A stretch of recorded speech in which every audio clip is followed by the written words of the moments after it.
Ang lahat ng mga sasabihin ko in this video is my personal experience sa ilang years ko ng paggamit ng Consace.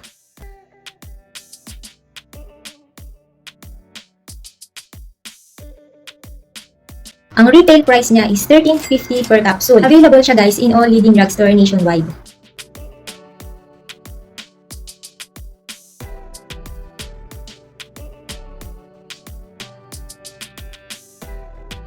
Nagtitake ako nitong Consace multivitamins once a day and with milk.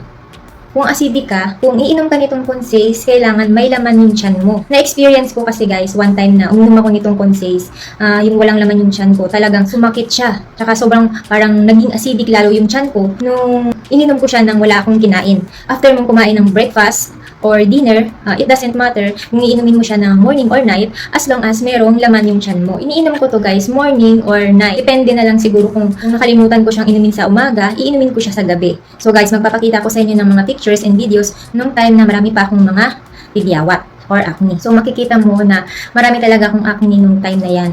Then, habang tumatagal, sa sobrang tagal ko rin tinitake yung Consace, almost 3 years kong tinake, nakatulong din talaga itong multivitamins Consace sa akin sa pag-fight ko sa aking mga acne. Zinc is a powerful mineral in the fight against acne.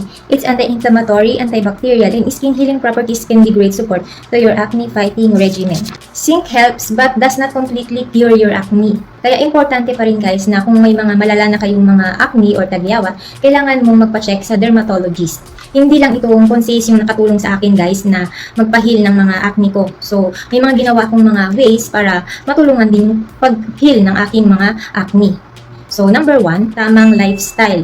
Isa na dito yung kailangan mo magkaroon ng 6 to 8 hours of sleep. Kailangan palagi kang may tulog and kailangan hindi ka magpupuyat. Yung hindi tayo umiinom, hindi tayo naninigarilyo. At number 2, healthy diet. Kumain lang tayo ng tama.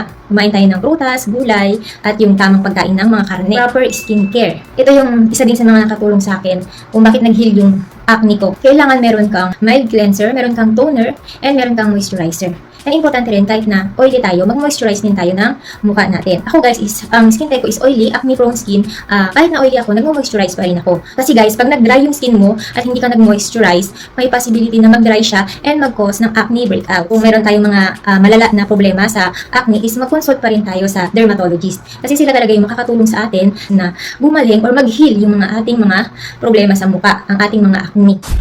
This is the end of the video guys. Maraming salamat sa time mo sa panonood. And kung hindi ka pa nakaka-subscribe, don't forget to subscribe to my YouTube channel. So thank you for watching. Bye!